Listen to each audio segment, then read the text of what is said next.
नमस्कार. केतकी प्रकाशन प्रस्तुत जनमत मंच या यूट्यूब चॅनलवर आपलं सर्वांचं मनपूर्वक स्वागत. आज आपण एका वेगळ्या विषयावर उघडपणे बोलणार आहोत आणि ते कॉर्पोरेटच्या चकचकीत केबिनमध्ये किंवा ऑफिसच्या कॅफेटेरियामध्ये फक्त कुजबूज असते ती म्हणजे तो विषय म्हणजे कॉर्पोरेट जगातील मानसिक आरोग्य. अशावर आजच्या वेगवान युगात कॉर्पोरेट क्षेत्रात काम करणे म्हणजे केवळ 9 ते 5 नोकरी राहिलेली नसून सततचे टार्गेट, न संपणारे डेडलाईन्स आणि पुढे जाण्याची स्पर्धा, या सगळ्या धावपळीत आपण आपली मनःशांती तर गमावून बसत नाही ना. आज याच महत्त्वाच्या विषयावर चर्चा करण्यासाठी आणि कॉर्पोरेट कर्मचाऱ्यांच्या मनाचा कानोसा घेण्यासाठी आपल्यासोबत उपस्थित आहेत प्रेषिता खंदायत मॅडम. आपले आमच्या चॅनलवर मनपूर्वक स्वागत. प्रेषिता मॅडम या बँक ऑफ महाराष्ट्रमध्ये HR म्हणून कार्यरत होत्या. त्यांना कॉर्पोरेट आणि बँकिंग क्षेत्रात मानवी संसाधन आणि कर्मचारी व्यवस्थापनाचा 14 वर्षांपेक्षा जास्त दांडगा अनुभव आहे. कर्मचाऱ्यांचे प्रश्न, त्यांचे मानसिक आरोग्य, कामाच्या ठिकाणी सीमा कशा ठरवावयाच्या आणि आजच्या स्क्रीन टाईमच्या जगात डिजिटल डिटॉक्स कसे करायचे यावर मॅडम आपल्याला सखोल मार्गदर्शन करणार आहेत. हा संवाद प्रत्येक नोकरदार आणि सर्व व्यक्तींसाठी अत्यंत महत्त्वाचा ठरणार आहे. चला तर मग आपण वेळ न घालवता सुरू करूया आजच्या अत्यंत महत्त्वाच्या संवादाला. नमस्कार मॅडम. स्वागत आहे तुमचं आमच्या यूट्यूब चॅनल जनमत मंच यावर. आपण सुरू करूया आता प्रश्नांना. आजच्या कॉर्पोरेट जगतात मानसिक आरोग्य या विषयावर चर्चा करणे पूर्वीपेक्षा जास्त महत्त्वाचे का झाले आहे? माझं HR मध्ये एक्सपिरियन्स पासून मी तुम्हाला सांगू शकते की जसं तुम्ही बघता आजकाल की स्ट्रेस आणि जे कल्चर जे कंपनीजचं झालं आहे आजकाल ते खूप स्ट्रेसफुल आणि एकदम टेन्शनवालं झालेलं आहे. त्यामुळे बरेच एम्प्लॉईज आपण बघतो की नेहमी असे स्ट्रेसमध्ये काम करतात. कोणी म्हणजे डोकं शांत ठेवून कोणा काम करत नाही. जसं मी माझ्या पहिल्या ऑर्गनायझेशनमध्ये बघितलेलं आहे की बरेच जण म्हणजे शांतपणे काम न केल्यामुळे काय होतं की तुमची एफिशियन्सी असते, प्रोडक्टिव्हिटी असते ती तुमची कमी होते. त्यामुळे मला वाटतं की जास्तीत जास्त मेंटल अवेअरनेसचे प्रोग्राम्स चालू केले पाहिजे कंपनीजनी. जे मॅनेजमेंट आहे त्यांनी अजून स्वतःला म्हणजे ओपन ठेवलं पाहिजे की म्हणजे मेंटल अवेअरनेस काय आहे, मेंटल हेल्थ इश्यूज काय काय आपल्या एम्प्लॉईजला होऊ शकतात. बरोबर आहे. तर त्याचा अवेअरनेस असलं पाहिजे. बरोबर आहे. तर त्यामुळे मला वाटतं आजकाल तुम्ही बरेच एक्झाम्पल पण बघाल की बरेच कॉर्पोरेटमध्ये काम करणारे तरुण आहेत जे कॉर्पोरेट क्षेत्र सोडून दुसऱ्या क्षेत्रामध्ये जात आहेत. फॉर एक्झाम्पल आता मी हल्लीच एक पेपरमध्ये वाचलेलं की एक कॉर्पोरेटमधले एक मुलगी तिने कॉर्पोरेट जॉब सोडून रिक्षा चालवायला स्टार्ट केलं त्यांनी. अरे बापरे. हां, कारण की स्ट्रेस एवढा आहे त्यामुळे त्यांना म्हणजे काम म्हणजे करता येत नाही स्ट्रेसमध्ये एवढ्या. त्यामुळे मला वाटतं की आजकालच्या जगामध्ये मेंटल अवेअरनेस ही खूप जास्त गरजेची गोष्ट आहे. बरोबर. तुमच्या मते सध्याच्या कॉर्पोरेट संस्कृतीत मानसिक आरोग्याबाबत सर्वात मोठा गैरसमज कोणता आहे? सर्वात मोठा गैरसमज मला वाटतो की मेंटल हेल्थमध्ये लोकांना वाटतं की एक वीकनेस आहे, पण तो वीकनेस नाही आहे आणि त्याला एक फिजिकल हेल्थ म्हणून लोक मानलं जातं, पण तसं नाही आहे. मेंटल हेल्थमुळे बऱ्याच काही गोष्टी होतात. म्हणजे लोकांना नीट कॉन्सन्ट्रेशन होत नाही, लोकांचं मोटिवेशन जातं कामापासून, मन लागत नाही, झोपेवरती परिणाम होतो. बरोबर आहे. त्यामुळे त्याचा परिणाम कुटुंबावर होतो, कामावरती होतो. त्यामुळे बऱ्याच त्याचे इफेक्ट्स आहेत. कोरोना महामारीनंतर कॉर्पोरेट जगतात कर्मचाऱ्यांच्या मानसिक आरोग्यामध्ये काय मोठे बदल जाणवले आहेत? कोरोनानंतर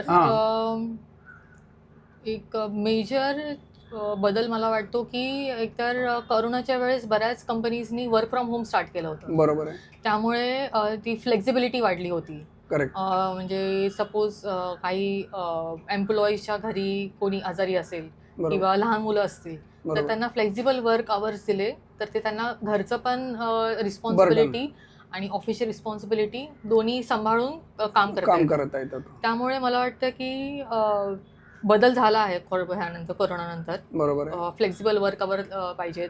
तर मेंटल अवेअरनेस जास्त वाढली आहे एम्प्लॉईजमध्ये. बरोबर. बरेच एम्प्लॉईजला आधी माहिती नव्हतं की म्हणजे मेंटल अवेअरनेस एवढी महत्त्वाची असेल ती.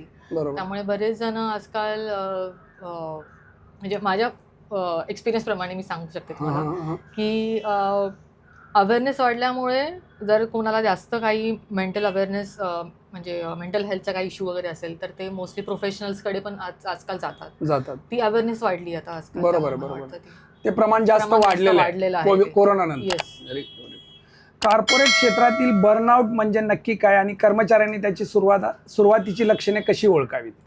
बर्नआउट जशी मी आधी तुम्हाला सांगितलंय की बोलले आपण तुम्हाला की स्ट्रेसमुळे बर्नआउट होणारच. बरोबर. कारण की जर स्ट्रेस जास्त असेल, बरेच आपण बघाल की बरेच मॅनेजर्स असतात ते मायक्रो मॅनेजिंग करतात. बरोबर आहे. म्हणजे छोट्या गोष्टीवरती परत फॉलोअप करायचा. करेक्ट. त्यामुळेही एम्प्लॉईज मध्ये स्ट्रेस वाढतोय. बरोबर.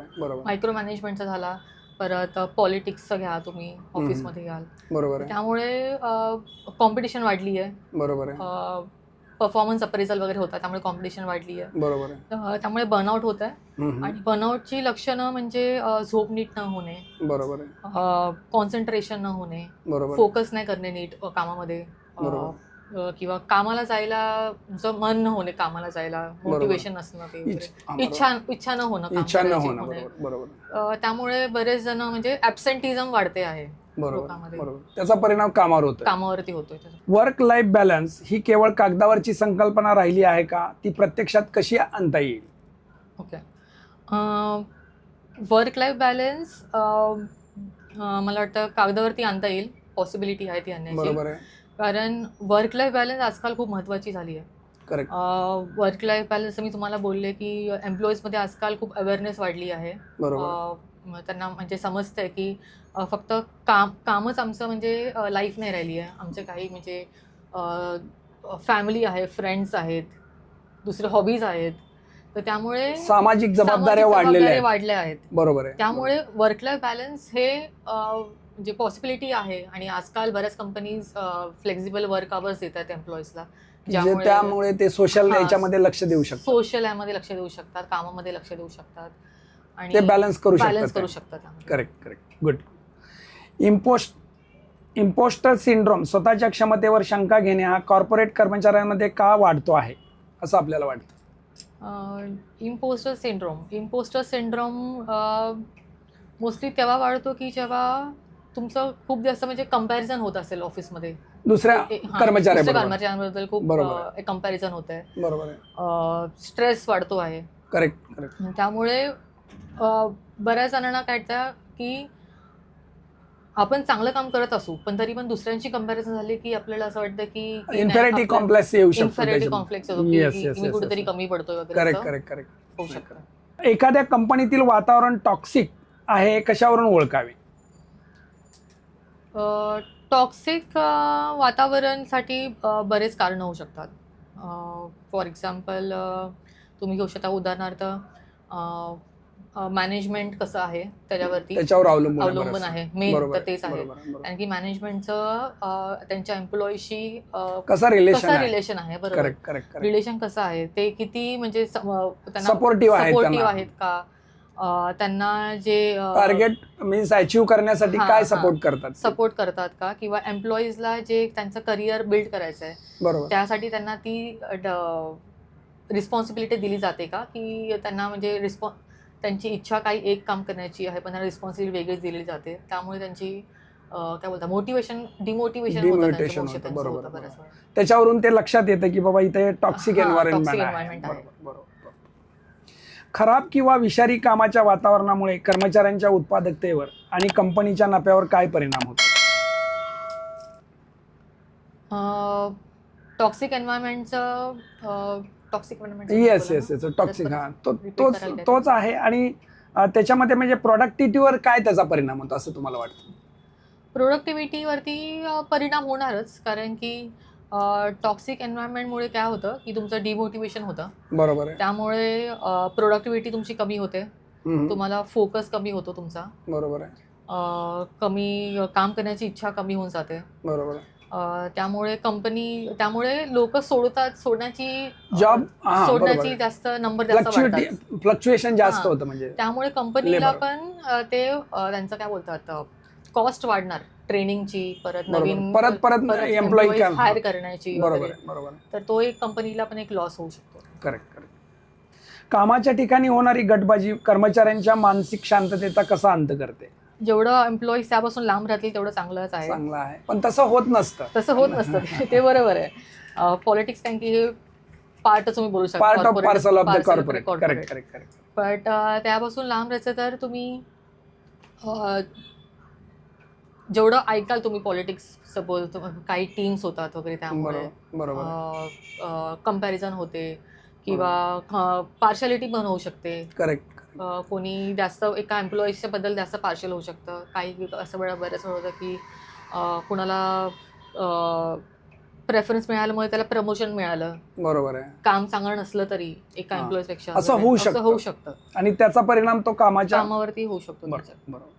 कर्मचाऱ्यांचे मानसिक स्वास्थ्य जपण्यासाठी कंपन्यांच्या लिडर्सनी आणि मॅनेजर्सनी आपली मानसिकता बदलणे गरजेचे आहे का, असे आपल्याला वाटते? हो, गरजेचे आहे. नक्कीच. कंपन्या केवळ एम्प्लॉई एंगेजमेंट ऍक्टिव्हिटी करून मानसिक आरोग्याचा प्रश्न सोडवू शकतात का, की यासाठी काही ठोस पॉलिसीची गरज आहे? पॉलिसीजची तर गरज आहेच, कारण की बराच वेळ तुम्ही बघता की ज्यांना काही मेंटल हेल्थचे इश्यूज आहेत काही एम्प्लॉईजला, तर त्यांना दुर्लक्षित केलं जातं. बरोबर. म्हणजे मेंटल हेल्थच आहे ना, की म्हणजे स्ट्रेस असेल किंवा डिप्रेशन असेल, काय असणार आहे डिप्रेशन म्हणजे काय, निघून जाईल ते थोड्या दिवसांनी. पण तसं होत नसतं. तर त्यासाठी पॉलिसीज बनवल्या, जर मेंटल अवेअरनेस प्रोग्राम बनवले, काही ट्रेनिंग्स दिल्या मॅनेजमेंटला, मोटिवेशनल स्पीकरला बोलून. बरोबर आहे. आजकाल बरेच मेंटल हेल्थ अवेअरनेस प्रोग्राम्स असतात असे, म्हणजे मेंटल हेल्थ काय आहे, तुम्ही मेंटल हेल्थ सर्व्हिसेस कॉर्पोरेटमध्ये तुम्ही देऊ शकता. बरोबर आहे. काउन्सिलिंग स्टार्ट करू शकता एम्प्लॉईजचं. बरोबर. तर अशा काही सर्व्हिसेस आहेत त्या तुम्ही, त्याचा परिणाम चांगला होऊ शकतो पॉझिटिव्हली. थँक्यू. जर एखादा कर्मचारी मानसिक तणावातून जात असेल तर HR डिपार्टमेंटने त्याला कशा प्रकारे मदत केली पाहिजे असं आपल्याला वाटतं? HR डिपार्टमेंट मला वाटतं की रोजच म्हणजे कम्युनिकेशन चालू असतं प्रत्येक एम्प्लॉईजशी. बरोबर आहे. तर त्याला माहिती असतं की कोणत्या एम्प्लॉईजचे काय इश्यूज आहेत किंवा कोणता एम्प्लॉई काय काम करतोय.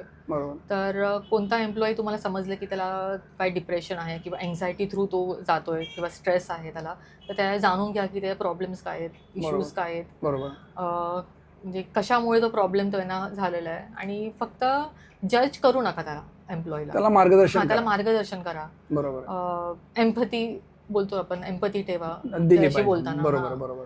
तर मला वाटतं की असं केल्याने एम्प्लॉईला पण थोडा ट्रस्ट येतो, कंपनीवर ट्रस्ट येतो.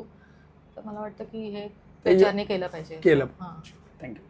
कामाच्या ठिकाणी मानसिक आरोग्यासाठी सुरक्षित वातावरण निर्माण करणे म्हणजे नक्की काय? सुरक्षित एन्व्हायरमेंट म्हणजे तेच जसे तुम्हाला मी बोलले की जसे काउन्सिलिंग प्रोग्राम्स असले पाहिजेत कंपनीमध्ये. बरोबर आहे. समजून घेतलं पाहिजे एम्प्लॉईचे प्रॉब्लेम्स काय आहेत ते. बरोबर आहे. सपोज कुणाला काही काम ज्याला दिलंय, रिस्पॉन्सिबिलिटी दिली आहे, त्यामध्ये तो नाखुश आहे, तर त्याला समजून घ्यायचं की त्याला दुसरा कुठचं काम मध्ये इंटरेस्ट आहे का, मग ते त्याला काम देऊ शकतो आपण, त्याला मोटिवेट करू शकतो. त्यामुळे त्याचा स्ट्रेस कमी होऊ शकतो. बरोबर आहे. मोटिवेशन त्याला भेटू शकतं. गरजेचं आहे. कॉर्पोरेट जगतात काम करताना स्वतःच्या मानसिक आरोग्यासाठी नाही म्हणायला शिकणे किती महत्वाचे आहे असं आपल्याला वाटतं? नाही म्हणणं गरजेचं आहे. येस. आजकालच्या काळात तर खूप जास्त गरजेचं आहे ते. बरोबर आहे. कारण की आपण बऱ्याच वेळा असं करतो की आपल्याकडे काम आहे आणि आपले बॉस बोलले की मला हे टार्गेट झालंच पाहिजे, हे पण झालं पाहिजे, ते पण झालं पाहिजे. पण आपण बॉस असल्यामुळे आपण बोलतो कसं नाही बोलणार बॉस. पण ते आपण असा न विचार करता की स्वतःचं काम आपण दोन्ही टार्गेट एकसाथ घेतले तर आपल्याला ते अचीव्ह करायला होणारच नाहीये, बर्डन येणार. बरोबर. त्यामुळे आधीच नाही बोलला तर तुमचं कामही चांगलं होईल आणि तुम्ही दोन्ही टार्गेट पण अचीव्ह करू शकाल. बरोबर आहे. त्यामुळे त्याला वेळ ऍडिशनल मागून घेतली म्हणजे परफेक्ट होऊन जाईल वेळेत. करेक्ट. कामाचा ताण व्यवस्थापित करण्यासाठी कर्मचारी आपल्या दैनंदिन जीवनात कोणते छोटे आणि प्रभावी बदल करू शकतात? जसं पहिलं तर नाही बोलायला शिका. बरोबर आहे. दुसरं म्हणजे ब्रेक्स घ्या, मध्ये वेकेशनवरती जावा आपल्या फॅमिली सोबत. बरोबर आहे. काही काळ तुम्ही मोबाईलचे आपण खूप आजकाल वापरतो, स्क्रोलिंग चालू असते, ती कमी करू शकता. झोप चांगली घ्या. बरोबर आहे. जर तुम्हाला खूपच जास्त म्हणजे असं वाटत असेल की सगळं काही मी करतोय पण तरीही मला मेंटल स्ट्रेस येतोय, तर तुम्ही प्रोफेशनलची ही तुम्ही हेल्प घेऊ शकता, चर्चा करू शकता आणि त्याच्याकडून काय सल्ला घेऊ शकता. बरोबर. कारण की प्रोफेशनलला भेटणं पण आजकाल खूप जास्त म्हणजे लोक बोलतात की काय जायचं प्रोफेशनल्सकडे वगैरे, पण ती गरज आहे आजची. ती गरज आहे आजची. स्क्रीन टाइम आणि सततचे ईमेल्स, मेसेजेस यापासून डिजिटल डिटॉक्स घेणे मानसिक आरोग्यासाठी किती फायदेशीर ठरेल असं आपल्याला वाटतं? हां, जसं तुम्हाला मी आता बोलले की स्क्रोलिंग वगैरे खूप कमी झालं पाहिजे. बरोबर आहे. त्यापासून लांब थोडा तुम्ही एक दिवस तरी जरा ट्राय करून बघा की मोबाईल साईडला ठेवून मोबाईल वापरूच नका एक दिवस. बरोबर आहे. ते बघा कसं वाटतं तुम्हाला. बरोबर. तर मला वाटतं डिटॉक्सची खूप गरज आहे. बरोबर आहे. येणाऱ्या काळात कंपन्या नोकरी देताना पॅकेज सोबतच मानसिक आरोग्य सुविधांना प्राधान्य देतील का? हो, नक्की देतील.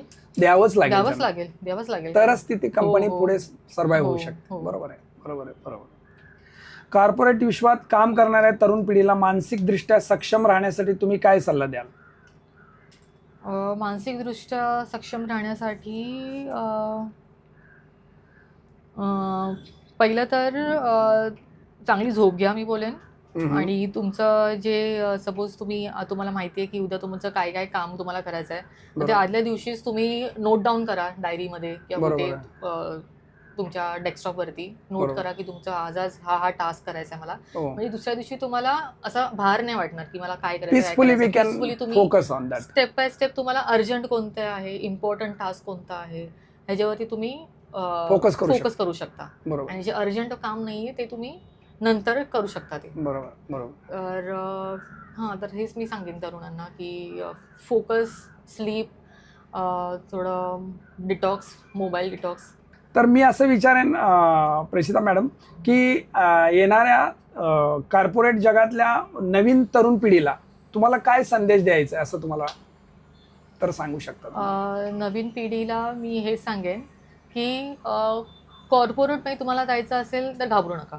बरोबर आहे. घाबरण्याची काहीच गरज नाहीये. ऑब्व्हियसली तिथे वर्कलोड आजकाल वाढलेला आहे कॉर्पोरेट्समध्ये, पण तुम्हाला जे शिकायला मिळेल कॉर्पोरेटमध्ये म्हणजे लोकांशी कसं बोलायचं, बरोबर आहे, कसं टाइम मॅनेजमेंट करायचं, बरोबर आहे, स्ट्रेस असेल किंवा दुसरे कोणते इश्यूज असतील ते कसे तुम्ही सॉर्ट आउट कसे करू शकता, कोणती सिच्युएशनला तुम्ही कसं सामोरे जाऊ शकता, की तुम्ही कॉर्पोरेटमध्ये काम करून तुम्हाला ते एक्सपिरियन्स येऊ शकतो. त्यामुळे मला वाटतं कॉर्पोरेटमध्ये तरुणांनी गेलं पाहिजे. आणि एक लक्षात ठेवा की जसे मी तुम्हाला सुरुवातीपासून बोलत आली आहे की नाही बोलायला शिका, फोकस ठेवा कामावरती, बरोबर, प्रायोरिटीज ठेवायला शिका. म्हणजे कामाची प्रायोरिटी इम्पॉर्टंट, अर्जंट, ती जशी तुम्हाला सांगितलं मी ती ठेवा. फॅमिलीची प्रायोरिटी सेपरेट ठेवा तुम्ही, म्हणजे तुम्हाला बर्नआउट असं होणार नाही. बरोबर आहे. असं तर तरुणांना मी हे सांगेन. ह्याच्या ज्या गोष्टी आहेत त्या त्यांनी आत्मसात केल्या तर निश्चितच त्यांना यश मिळेल त्यांना कॉर्पोरेट. थँक्यू. तर प्रेक्षक आज प्रेषिता मॅडम यांनी आपल्याला कॉर्पोरेट जगातील मानसिक आरोग्याविषयी अत्यंत मोलाचे मार्गदर्शन केले आहे. 9 ते 5च्या पलीकडे जाऊन मनाचा विचार करणे, कामाच्या ठिकाणी योग्य बाउंड्री सेट करणे आणि आजच्या काळात डिजिटल डिटॉक्स महत्त्वाचं समजून घेणे किती गरजेचं आहे हे आज आपल्याला अगदी साध्या आणि सोप्या भाषेत त्यांनी समजावून सांगितलं आहे. मॅडम, तुम्ही आपल्या अमूल्य वेळ दिलात आणि कॉर्पोरेट कर्मचाऱ्यांच्या मनातील प्रश्नांना अत्यंत सुंदर वाट करून दिलीत. याबद्दल केतकी प्रकाशन आणि जनमत मंच परिवारातर्फे आपले मनापासून आभार. एक छोटासा विचार जाता जाता, करिअरमध्ये पुढे जाणे जितके महत्त्वाचे आहे तितकेच स्वतःची मनशांती जपणे गरजेचे आहे.